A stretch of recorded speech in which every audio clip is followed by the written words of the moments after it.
तो फ्रेंड्स, आज के इस वीडियो में जो अपन बात करेंगे वो करेंगे डीसी जनित्र से, यानी कि डीसी जनरेटर से। डीसी जनरेटर क्या है, किस तरह से ये कार्य करता है, ये हमें क्या प्रदान करता है, इन सभी के बारे में अपन चर्चा करेंगे। तो देख लेते हैं, सबसे पहले अपन जो बात करेंगे वो किसकी करेंगे भाई? डीसी जनित्र की। डीसी जनित्र की तो देखिए, डीसी जनित्र होता क्या है?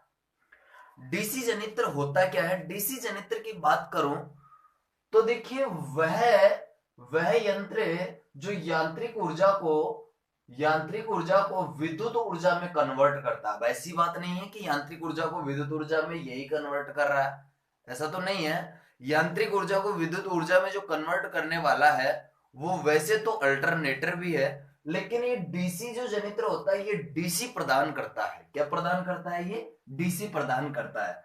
यानी कि अगर किसी जनित्र से हमें डीसी प्राप्त हो रही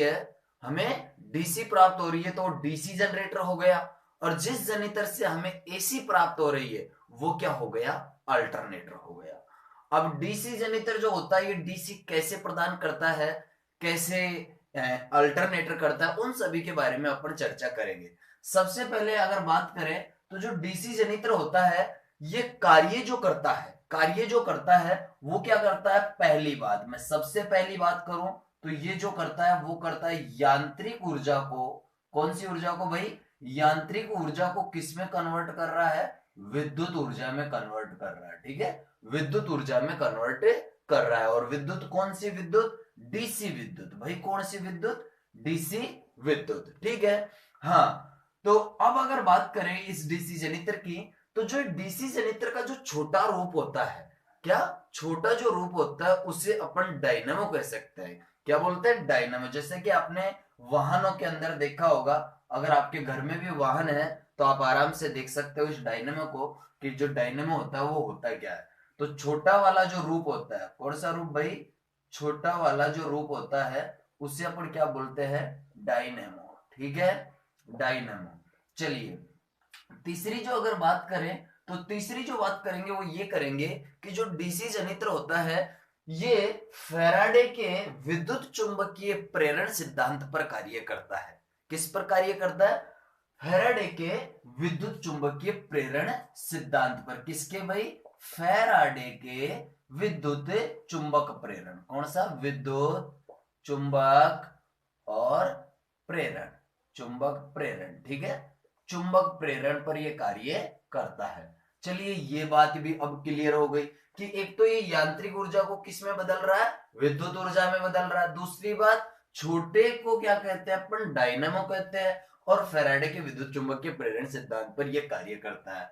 चौथी जो बात है वो ये है कि यह फ्लेमिंग के दाएं हस्त नियम पर कार्य करता है। कौन से हस्त नियम पर? दाएं हस्त नियम पर।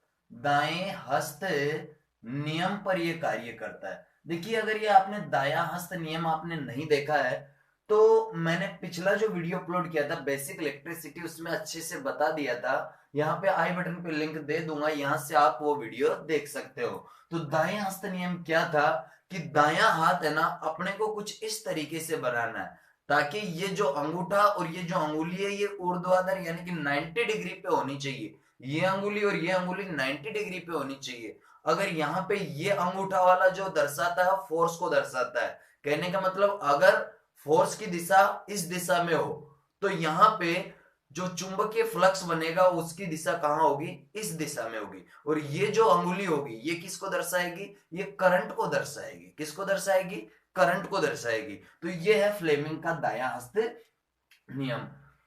अब देखिए कि जो ये दायां हस्त नियम है इसको याद कैसे रखिए कि ये जनित्र में ही आता है। देखिए, एक जहां पे होती है वो होती है डीसी मोटरें भी होगी, सेम संरचना इसी के आधार पे होगी। और एक यहाँ पे है डीसी जनरेटर। तो मुझे बताइए, जनरेटर को आपको क्या देनी है? मैकेनिकल देनी है। अब मैकेनिकल दोगे तो किससे दोगे? आप हाथ से, जैसे कि घुमाओगे ना उसको, तो हाथ से घुमाओगे तो भाई जनरेटर को आपको स्टार्ट करने में बहुत ताकत लगानी पड़ेगी। और ताकत अगर आप लगाते हो तो सही ताकत आपके कौन से हाथ से लगेगी? तो सही जो ताकत आपके लगने वाली है वो लगने वाली है कौन से हाथ से? दाएं हाथ से लगने वाली है। दायां हाथ से यहाँ पे सही ताकत लगेगी। तो बस आप थोड़ा सा ट्रिक के जरिए समझो कि हाँ मुझे जननेत्र स्टार्ट करना है तो मुझे किस हाथ का प्रयोग करना है, दाएं हाथ का। और अगर मोटर को स्टार्ट करना है, अरे बाएं से दबा दो, बटन ही तो दबाना है, तो वो बाएं हस्त नियम पर कार्य करेगी। ठीक है, तो ये हो गया दायां हस्त नियम, जो कि किसका है, फ्लेमिंग का है। किसका है भाई, फ्लेमिंग का है। ये फ्लेमिंग का दायां हस्त नियम है। बात समझ में यहां तक आ गई होगी।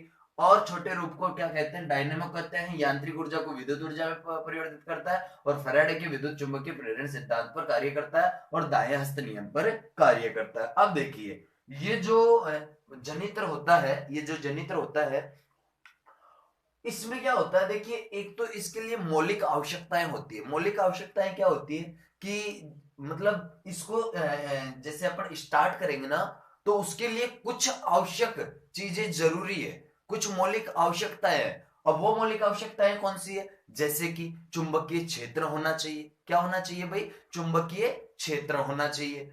अब चुंबकीय क्षेत्र के बारे में अगर बात करें तो चुंबकीय क्षेत्र करता क्या है कि चुंबकीय क्षेत्र से, अगर चुंबकीय क्षेत्र में विद्युत धारा, चलिए ये जो फैराडे था ना, ये फैराडे इसी ने कहा था कि यदि किसी चुंबकीय क्षेत्र में अगर किसी धारावाही चालक को घुमाया जाए, मतलब रोटेट किया जाए, और वह चुंबकीय रेखाओं का छेदन करता हो, मतलब चुंबकीय रेखाओं को काटता हो, तो वहां पे एक ईएमएफ जनरेट होगा। क्या होगा, ईएमएफ जनरेट होगा, अर्थात विद्युत धारा जनरेट हो जाएगी। ये किसने कहा था, फैराडे ने कहा था। ठीक है, बात समझ में आ गई।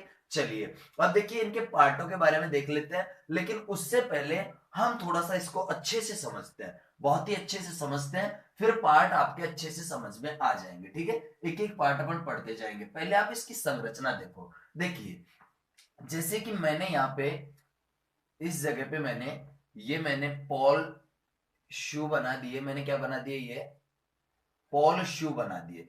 ये जो भाग होता है इसे पॉल शू कहा जाता है। ये पॉल शू हो गया। और ये जो बना, ये यहाँ पे इधर बन गया, पोल बन गया जिस पर वाइंडिंग होती है। एक पोल शू इधर भी होता है। देखिए जो ये पोल शू होते हैं ना, इनकी जो संख्याएं होती है, पोल शू की जो संख्याएं होती है, वो न्यूनतम 2 होनी चाहिए। कितनी होनी चाहिए भाई, 2 होनी चाहिए। न्यूनतम संख्या इनकी 2 होनी चाहिए। और अधिकतम जो ये संख्या होती है वो 8 होती है। कितनी होती है भाई, 8 होती है। अधिकतम इनकी संख्याएं 8 होती है और न्यूनतम इनकी संख्याएं कितनी होती है, 2 होती है। यहां पे इसमें आर्मेचर लगा हुआ होगा। आर्मेचर यानी कि घूमने वाला जो पार्ट होता है उसे आर्मेचर कहते हैं। जो जनित्र के मध्य घूमने वाला जो पार्ट होता है उसे क्या कहते हैं भाई, आर्मेचर कहते हैं। क्या बोलते हैं उसको, आर्मेचर बोलते हैं। ठीक है, तो ये कुछ इस तरीके से बनेगा। चलिए थोड़ा सा और मैं बना देता हूं इसको। ये कुछ इस तरीके से बनेगा, ये कुछ इस तरीके से बन जाएगा, इस तरीके से।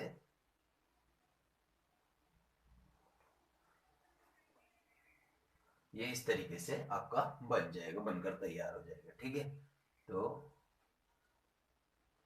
हाँ चलिए, ये हो गया आपका। ठीक है, तो ये मैंने एक चुंबकीय फ्लक्स क्या किया, तैयार किया। ठीक है, चुंबकीय जो फ्लक्स है वो मैंने क्या कर दिया, तैयार कर दिया। और मैंने इस तरह इस दिशा में भी एक चुंबकीय क्षेत्र तैयार कर दिया। ठीक है, ये जो है यहाँ पे, ये आपका क्या बन गया, आर्मेचर बन गया। ठीक है, ये आर्मेचर बन गया। और आर्मेचर में ये खांचे कटे हुए होते हैं। क्या कटे होते हैं, खांचे कटे हुए होते हैं। अब जो ये खांचे होते हैं ये कार्य क्या करते हैं, इन खांचों के मध्य क्या करी जाती है, वाइंडिंग करी जाती है। वाइंडिंग किसकी होती है, कॉपर की होती है। सुपर इन्वलेटेड कॉपर की इसमें क्या होती है, वाइंडिंग होती है। ये बीच में मैंने क्या कर दिया, कम्यूटेटर लगा दिया। बीच में मैंने क्या लगा दिया, कम्यूटेटर यानी कि दिक् परिवर्तक। अब कम्यूटेटर का कार्य जो होता है वो क्या होता है, एसी को डीसी में बदलना। एसी को किस में बदलना, डीसी में बदलना। यहां पे मैंने कार्बन बुर्स लगा दी, ये कार्बन बुर्स हो गई। और ये मैंने आउटपुट निकाल दिया। ये मैंने क्या निकाल दिया, आउटपुट। मैंने इधर से एक इनपुट दिया। इनपुट देके मैंने इन पोलों पे क्या कर दी, वाइंडिंग कर दी। भाई क्या कर दी, इन पे वाइंडिंग कर दी। ठीक है, ये वाइंडिंग हो गई। मैंने ये वाइंडिंग कर दी। ये कुछ इस तरीके से यहां से इधर से जाते हुए ये और यहां पे भी क्या कर दी, वाइंडिंग कर दी। ठीक है, ये वाइंडिंग कर दी। चलिए ये वाइंडिंग हो गई। ठीक है, अब देखो आपको अच्छे से समझना है इसको। यहां पे जो आपको ये दिखाई दे रहे हैं ना, ये वाली जो आकृति दिखाई दे रही है, ये है फील्ड पोल। इन्हें क्या कहते हैं, फील्ड पोल कहते हैं। ये जो है ये है फील्ड पोल। अब ये फील्ड पोल क्या करते हैं, देखो हमने बेसिक इलेक्ट्रिसिटी में पढ़ा था कि जब किसी धारावाही चालक के चारों तरफ से विद्युत गुजारी जाए तो वह विद्युत जो गुजर रही है उस धारावाही चालक में एक चुंबकीय क्षेत्र जनरेट होता है। क्योंकि ये विद्युत का नियम है कि जब विद्युत गुजरती है ऊष्मीय क्षेत्र तैयार होता है और चुंबकीय क्षेत्र तैयार होता है। तो इस धारावाही चालक के चारों तरफ क्या है, वाइंडिंग है। वाइंडिंग किसकी है, कॉपर की है। अब कॉपर से हमने क्या किया, धारा गुजारी तो ये जो पोल है, अब ये जो पोल बनता है, ये फील्ड जो पोल बनता है, ये देखिए कास्ट स्टील का बनता है। किसका बनता है, कास्ट स्टील का बनता है। कास्ट स्टील का बनता है और एनिल्ड स्टील का बनता है। एनिल्ड स्टील का बनता है। एनिल्ड स्टील का बनता है। ठीक है, हाँ अगर आपसे पूछ लिया जाए कि ये जो फील्ड पोल बनते हैं वो किसके बनते हैं, तो आपको यहाँ पे क्या बताना है, या तो कास्ट स्टील या फिर एनिल्ड स्टील। हाँ अगर मान लीजिए कास्ट स्टील न देके आपको कास्ट आयरन दे दे तो भी आपको आंसर करना पड़ेगा। लेकिन अगर कास्ट स्टील और कास्ट आयरन दोनों दे दे तो आपका उस स्थिति में जो आंसर होने वाला है वो होने वाला है कास्ट स्टील। ठीक है, तो ये जो होते हैं ये क्या होते हैं, फील्ड पोल होते हैं। ठीक है, तो फील्ड पोलों का कार्य क्या होता है, उत्तेजित करना, मतलब चुंबकीय क्षेत्र तैयार करना। अब देखो ये जो आकृति दिखाई दे रही है, मतलब ये आगे वाली जो आकृति दिखाई दे रही है ना, इसे कहते हैं पोल शू। क्या बोलते हैं इसको, पोल शू। ये जो हो गए यहाँ पे, ये हो गए पोल शू। अब पोल शू जो होते हैं ये कार्य क्या करते हैं, पोल शू क्या करते हैं, देखिए यहाँ पे फील्ड पोल विद्युत जनरेट कर रही है, उस विद्युत जनरेट हो रही है तो इसमें चुंबकीय क्षेत्र तैयार हो रहा है। चुंबकीय क्षेत्र तैयार हो रहा है तो चुंबकीय क्षेत्र ये पूरा किसका है, ये कास्ट आयरन का है, पोल शू सहित। तो ये जो यहाँ पे चुंबकीय क्षेत्र जनरेट हुआ तो इसमें भी चुंबकीय क्षेत्र आ जाएगा। तो ये क्या करता है, चुंबकीय क्षेत्र को फैला कर देने का कार्य करता है। बात समझ में आई, ये फैला कर देने का कार्य करता है, फैला देता है। फैलने से फिर क्या होगा, यहाँ पे ये आर्मेचर है जो कि क्या करता रहता है, घूमता रहता है। अब ये आर्मेचर जैसे जैसे घूमेगा तो चुंबकीय रेखाएं जो यहां से जा रही है सीधी, ठीक है, चुंबकीय रेखाएं मैंने बताया था कि चुंबकीय रेखाएं ये आयरन से होके निकल जाती है। तो चुंबकीय रेखाओं का ये क्या करेगा, छेदन करेगा, मतलब चुंबकीय रेखाओं को ये काटेगा। और चुंबकीय रेखाओं को काटेगा तो यहाँ पे देखिए इन खांचों के अंदर वाइंडिंग कर दी जाती है। और ये जो वाइंडिंग होती है ये किसकी होती है, कॉपर की होती है। जब ये कॉपर की होती है तो इनमें क्या हो जाएगी, विद्युत जनरेट हो जाएगी। और विद्युत जैसे ही जनरेट होगी तो ये क्या करेगा, ये इस कम्यूटेटर को दे देगा। ये किसको दे देगा, कम्यूटेटर को दे देगा। तो कम्यूटेटर इसको क्या करेगा कि डीसी में परिवर्तित करके यहाँ पे जो दो कार्बन बुरसे लगी हुई है, इन कार्बन बुरसों के माध्यम से, इन दो कार्बन बुरसों के माध्यम से ये क्या करेगा, मतलब बाहर आउटपुट में निकाल देगा। बात समझ में आई, आउटपुट में निकाल देगा। ठीक है, कार्बन बुरसों के सारे। देखो अगर कम्यूटेटर यहाँ पे नहीं लगा हुआ होता तो ये अल्टरनेटर कहलाता। क्या कहलाता, अल्टरनेटर। क्योंकि यहाँ पे कम्यूटेटर कार्य करता है डीसी में बदलने का। अगर कम्यूटेटर हटा दे तो फिर ये कौन सी धारा हमें प्रोवाइड करवाएगा, ये हमें जो प्रोवाइड करवाएगा वो होगी एसी धारा। लेकिन कम्यूटेटर लगाकर इसे डीसी जनरेटर बना दिया जाता है। ठीक है, हाँ अब देखो यहां पे ये बात हो गई अपने, ये जो थे ये क्या है, आर्मेचर है। ये क्या है भाई, आर्मेचर है। आर्मेचर जो होता है इसको सिलिकॉन स्टील की जो पत्तियां होती है उस द्वारा निर्मित किया जाता है। मतलब सिलिकॉन स्टील की तो नहीं होती, लेकिन सिलिकॉन स्टील की उसमें प्रतिशतता होती है, सिलिकॉन स्टील का उस पर लेप होता है। अब सिलिकॉन स्टील का जो लेप होता है वो कितना होता है, तो वो होता है फ्रेंड्स 2 से 4%। अगर आपसे पूछ लिया जाए कि सिलिकॉन स्टील का प्रतिशतता कितनी होती है तो वो कितनी होती है, 2 से 4%। बात समझ में आई, 2 से 4% होती है। ठीक है, कम्यूटेटर हमने देख लिया, कम्यूटेटर किसका बना होता है, कम्यूटेटर बना होता है तांबे का। ये जो दिक् परिवर्तक होता है ना, इसे दिक् परिवर्तक भी कहा जाता है। दिक् परिवर्तक, ठीक है, दिक् परिवर्तक, दिक् परिवर्तक। तो ये जो होता है ये यहाँ पे किसका बनता है, जो आर्मेचर होता है वो बनता है सिलिकॉन स्टील का, सिलिकॉन स्टील का, ठीक है। आपको कहना ही सिलिकॉन स्टील है, जबकि इसमें प्रतिशतता कितनी है, 2 से 4% है, फिर भी अपने को यही कहना है। और जो दिक् परिवर्तक होता है, कौन सा परिवर्तक, दिक् परिवर्तक होता है, ये बनता है हार्ड ड्रॉन कॉपर का, कठोर जो तांबा होता है उसका बनता है। तो ये जो बनता है वो बनता है हार्ड ड्रॉन कॉपर का, यानी कि कठोर तांबे का, ठीक है, ये बनता है कठोर तांबे का। तो ये आपका कम्यूटेटर हो गया और ये आपका क्या हो गया, आर्मेचर। अब देखिए जो आर्मेचर का जो प्रतिरोध पाया जाता है, ये मोस्ट इंपॉर्टेंट यहाँ पे क्वेश्चन बनता है कि डीसी जनित्र में आर्मेचर का प्रतिरोध कितना होता है, डीसी जनित्र में आर्मेचर का प्रतिरोध कितना होता है। तो डीसी जनित्र में आर्मेचर का प्रतिरोध जो होता है 1 ओम होता है। कितना ओम होता है भाई, 1 ओम होता है। अच्छा, किसी एक फ्रेंड्स ने कमेंट्स किया था कि सर आप क्वेश्चन करवाया करो, तो भाई ये क्वेश्चन ही बन रहे हैं, सारे क्वेश्चन ही बन रहे हैं। जैसे कि आपसे पूछ लिया जाए कि प्रतिरोध कितना होता है, आर्मेचर किसका बना हुआ होता है, दिक् परिवर्तक किसका बना हुआ होता है, दिक् परिवर्तक क्या कार्य करता है, ठीक है, दिक् परिवर्तकों के सहारे कौन जुड़ा हुआ होता है, ये दिक् परिवर्तक किसके माध्यम से आउटपुट देता है, ठीक है, ये सारे क्वेश्चन ही है। आर्मेचर, आर्मेचर किस पर लगा हुआ होता है, तो आर्मेचर शाफ्ट पर लगा हुआ होता है, जो यांत्रिक ऊर्जा की शाफ्ट होती है, मतलब रोटेट वाला जो पार्ट होता है वहां पे आर्मेचर लगा हुआ होता है। आर्मेचर जो बना हुआ होता है वो किसका बना हुआ होता है, तो सिलिकॉन स्टील का बना होता है। सिलिकॉन स्टील का प्रतिशत कितना है, 2 से 4% है, ठीक है। तो ये सारे सिस्टम यहाँ पे चलते रहते हैं। अब देखो भाई, यहाँ पे जो ये पोल शो आपको दिखाई दे रहा है, ये जो पोल शो है ना, ये कार्य क्या करता है, चुंबकीय क्षेत्र को फैलाने का कार्य करता है। और देखिए इसका जो एरिया होता है, मतलब जो क्षेत्रफल होता है, वो इन पोलों के मुकाबले, इन पोलों के मुकाबले जो इनका क्षेत्रफल होता है वो कितना गुना होता है, तो वो होता है 2 गुना। कितना गुना भाई, 2 गुना होता है, 2 गुना उनका क्षेत्रफल होता है, ठीक है। इनके मुकाबले कितना गुना होता है, 2 गुना इनका क्षेत्रफल होता है, किसका, पोल शू का। ये है पोल शू, पोल शू।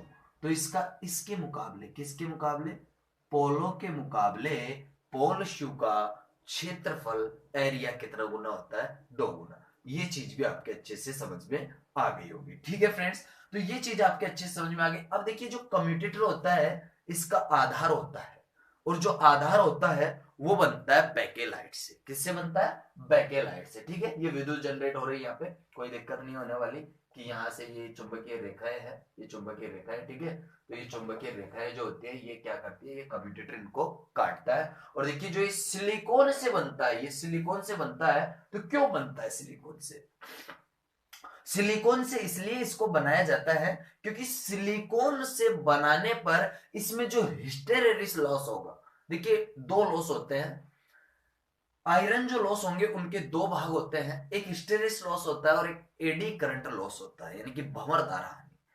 तो सिलिकॉन का तो इसलिए बनाया जाता है कि ताकि इसमें कौन सा लॉस ना हो, हिस्टेरिस लॉस ना हो। और पत्ती नुमा इसलिए बनाया जाता है ताकि इसमें भंवर धारा हानि नहीं हो।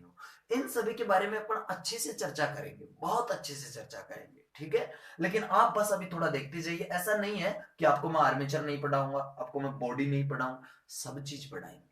लेकिन आपको केवल एक बार चित्र के आधार पर देख लीजिएगा, ताकि वापस से अपन जैसे पार्ट चालू करेंगे बहुत अच्छे से आपके समझ में आने वाला है, ठीक है। हाँ, ताकि कोई भी चीज आपकी रह न जाए, मैं कोशिश ये करता हूं आपकी कोई चीज न रहे। हाँ, बाकी अगर फिर भी अगर कोई एकाध टॉपिक देखिए भूल जाता है, छूट जाता है, अगर फिर भी छूट जाए तो ऐसी कोई बात नहीं है, मैं अगले वीडियो में प्रोवाइड करवा देता हूं। मैं कभी टॉपिक को यहाँ पे खत्म नहीं कर रहा हूं एक वीडियो में, इसका नेक्स्ट पार्ट भी आएगा तो उस जगह पे भी मैं आपको बताता रहता हूं, ठीक है। तो ये सिस्टम हो गया आपके जनित्र का, ठीक है। चलो अब मैं थोड़ा सा आपको और बताता हूं, इसको मिटाता हूं और इसी के बारे में आपको और बताता हूं कि जो इंटरपोल होते हैं वो कहां पे होते हैं। देखिए इसमें यहाँ पे इस जगह पे बनाना थोड़ा संभव नहीं है, इसलिए मैं दूसरे तरीके से आपको बना के बताता हूं कि इंटरपोल जो होते हैं वो कार्य क्या करते हैं, कहां पे होते हैं, क्यों होते हैं, ठीक है। तो वो भी भाई जनित्र के अंदर ही होते हैं,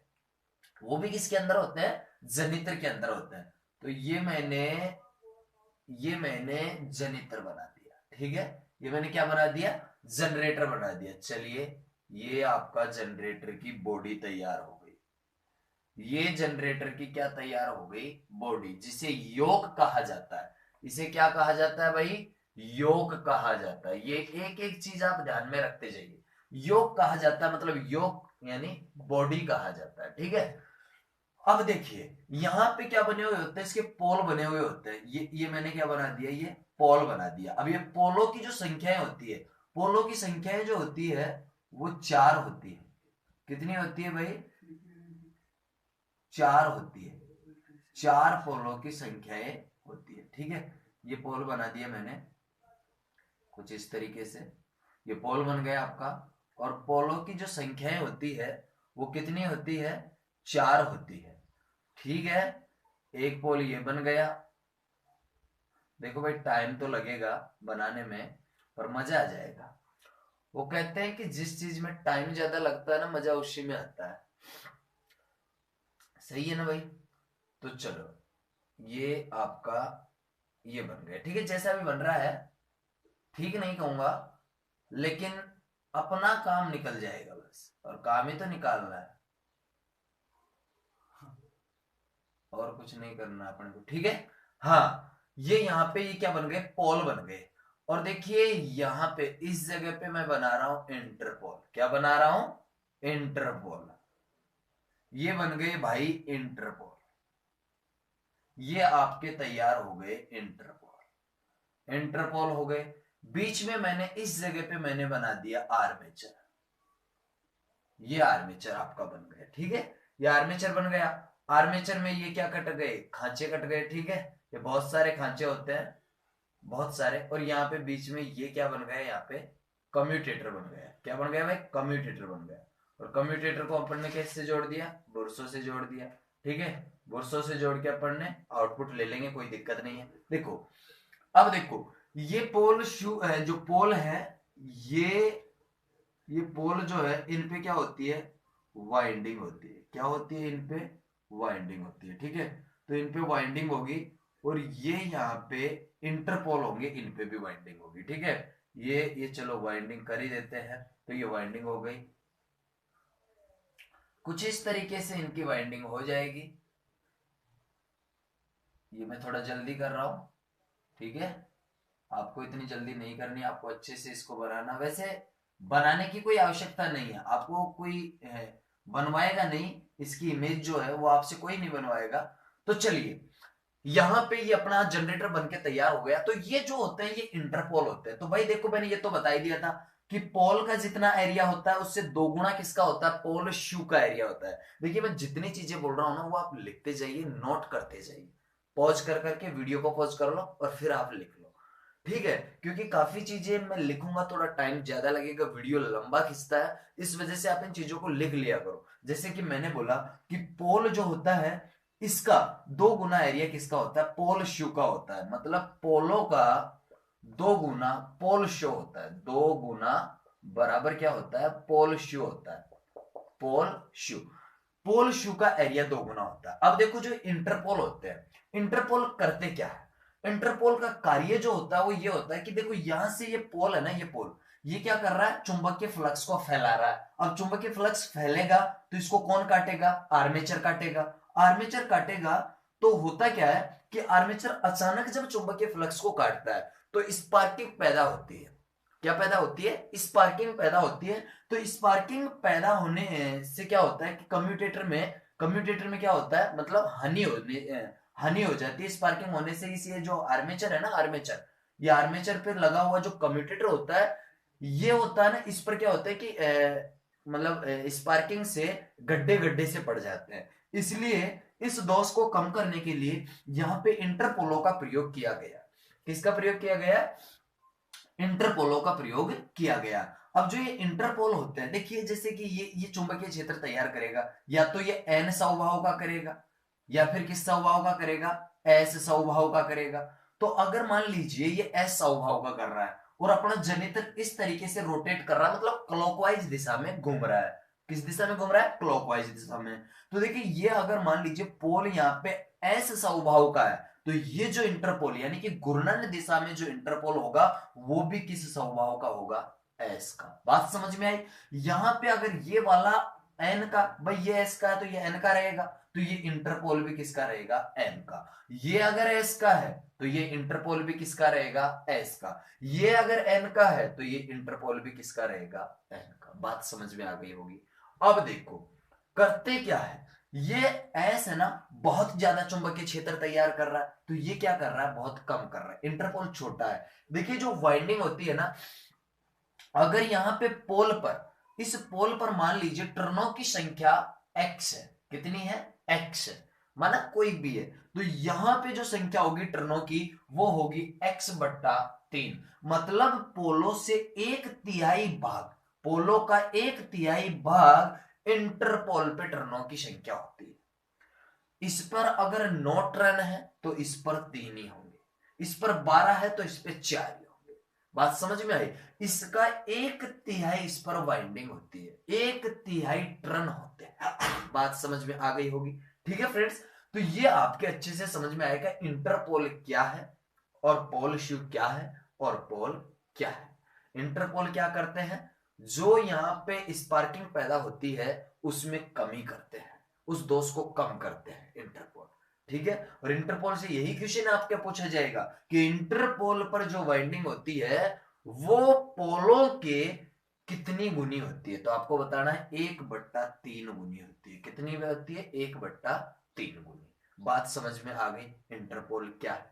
ठीक है, तो ये हो गया आपका इंटरपोल। पोल शू के बारे में भी आपको मैंने बता दिया। मैंने यहाँ पे जो बताया वो बुरसों के बारे में। तो बुरसे जो होती है, बुरसे क्या होती है कि आउटपुट निकालने का कार्य करती है। कहने का मतलब ये कम्यूटेटर के साथ जुड़ी हुई होती है, कम्यूटेटर के साथ जुड़ी हुई होती है। अब बुरसे किसकी होती है? कार्बन की होती है। किसकी होती है भाई? कार्बन की। कार्बन की क्यों बनाते हैं? क्योंकि कार्बन का जो ताप गुणांक होता है ना वो ऋणात्मक होता है। ऋणात्मक मतलब अगर जितना उसका ताप बढ़ेगा उतना ही उसका प्रतिरोध कम हो जाएगा, न कि प्रतिरोध बढ़ेगा।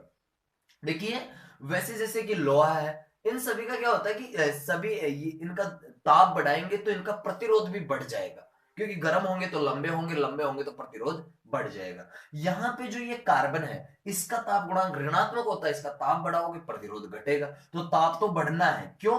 क्योंकि ये किस पर लगी हुई है? कम्यूटेटर पे, और कम्यूटेटर पर घिसकर चलती है ये। ठीक है, घिसकर चलती है। इनका जो दबाव होता है वो 100 ग्राम से 250 ग्राम, कितने ग्राम?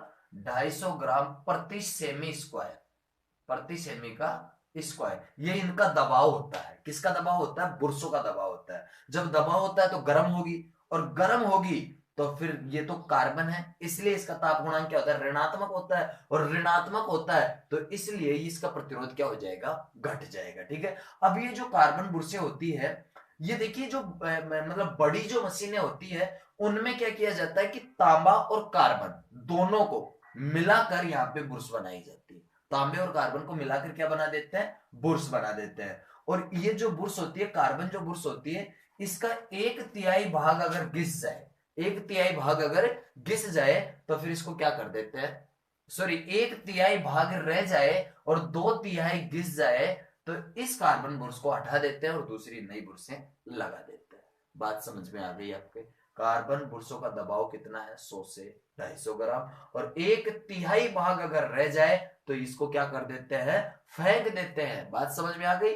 तो चलिए आज हमने जो देखा था वो देखा था कि किस तरीके से जनित्र कार्य करता है। कार्य के बारे में अभी तक अपन ने नहीं देखा, लेकिन अपन ने ये देख लिया कि हाँ इसकी मौलिक आवश्यकताएं क्या क्या है, इसमें क्या क्या चाहिए। इंटरपोल चाहिए, पोल चाहिए, ठीक है, बॉडी चाहिए। अब देखिए जो ये बॉडी होती है ये किसकी बनती है? तो बॉडी बनती है कास्ट आयरन और कास्ट स्टील की बनती है। किसकी बनती है भाई?